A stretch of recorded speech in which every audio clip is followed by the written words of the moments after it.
Es un poco complicado responder eso para mí misma, pero sí puedo categorizar algunas cosas. Primero, soy paceña, em, tengo 32 años y tengo dos grandes pasiones que rigen mi vida y los ritmos de mi vida, que son la danza y la educación.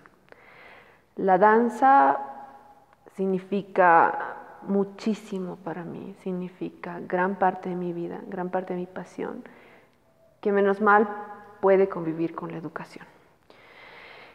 Ahora, para los procesos de formación en ambos aspectos he tenido que seguir una serie de pasos. En el tema de la danza, llevo ya aproximadamente 20 años en el rubro, entre formándome, enseñando, practicando, aprendiendo sobre todo. Y finalmente, después de muchos años, recién la gestión pasada logramos tener la certificación varios compañeros como bailarines en danza folclórica. Tengo grandes maestros y no puedo dejar de mencionar a Víctor Hugo Salinas como mi mentor en danza folclórica.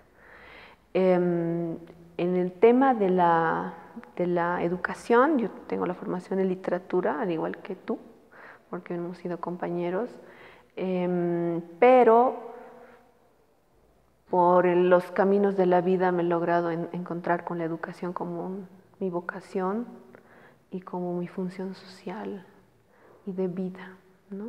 Y como te decía al comienzo, son aspectos que menos mal conviven y se articulan de una manera maravillosa.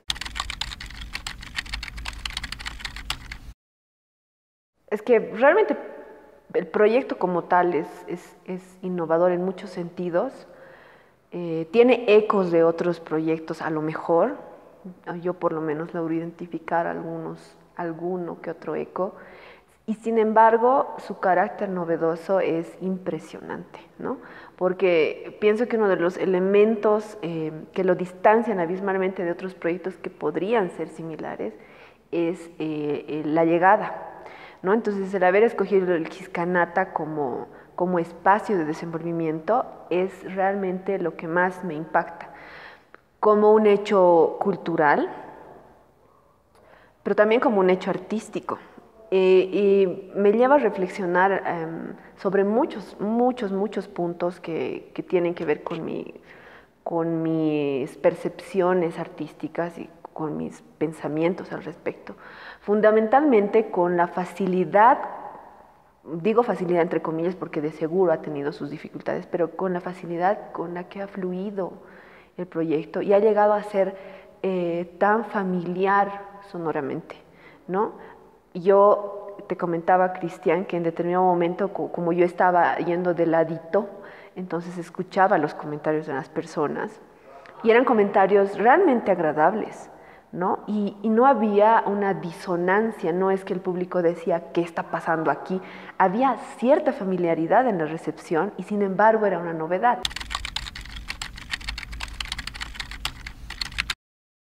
Bueno, como tú has dicho, han habido dos dos cosas específicas, ¿no?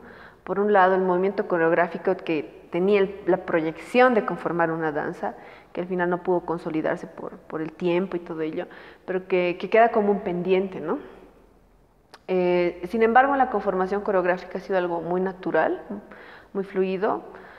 La reunión que tuvimos y en la que pude observar el movimiento natural que tiene un músico, que obviamente no es bailarín, pero que se mece en una rítmica y que adquiere una cadencia por el mismo uso del instrumento. Entonces, ha sido básicamente agarrarse de ese fluido, verte y un poco jugar con los frentes, con las diagonales, con algunos desplazamientos sencillos que no entorpezcan a la vez el desempeño musical, ¿no?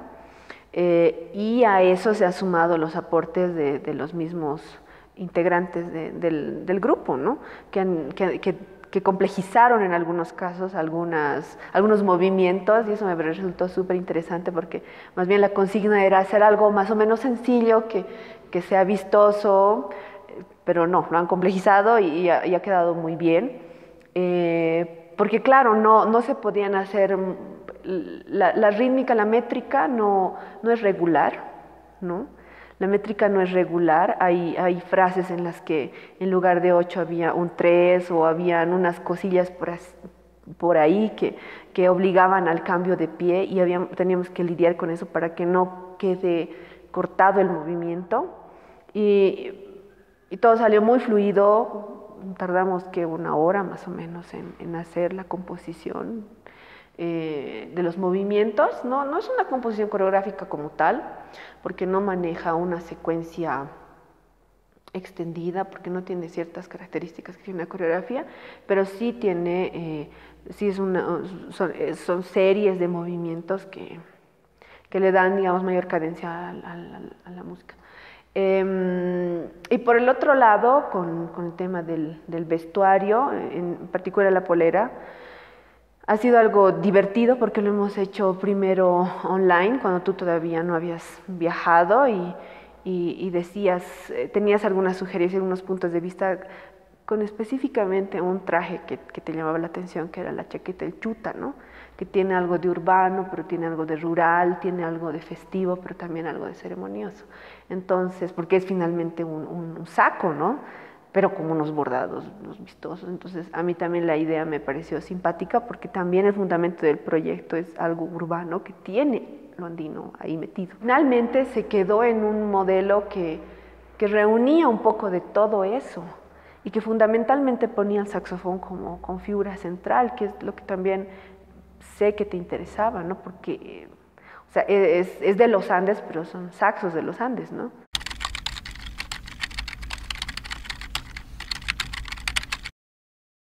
En verdad me gusta todo el concepto. En un primer momento, cuando me enviaste, ¿no es cierto?, los tracks, identifiqué cierta secuencia y cuando nos reunimos y me propusiste una hilación, me parecía que había cierta coherencia y charlábamos, ¿no es cierto? Lo importante es que las composiciones musicales también puedan generar una narrativa. Entonces, me gusta mucho eso porque, bueno, son barrios, ¿no es cierto?, de la ciudad como periféricos, luego pasa por el centro, no sé qué, llega a la Challa y finalmente llega a la Pampa, ¿no? Entonces, a mí me gustaba mucho el concepto como tal, de las composiciones como una obra. Pero en particular me gusta mucho el tránsito entre la challa, que es así la pieza más loca, para mí la más polifónica, no sé he estudiado en música, pero digamos me despierta más cosas dancísticamente, me despierta más cosas kinéticamente o kinestésicamente, ¿no? O sea, me despierta más el cuerpo.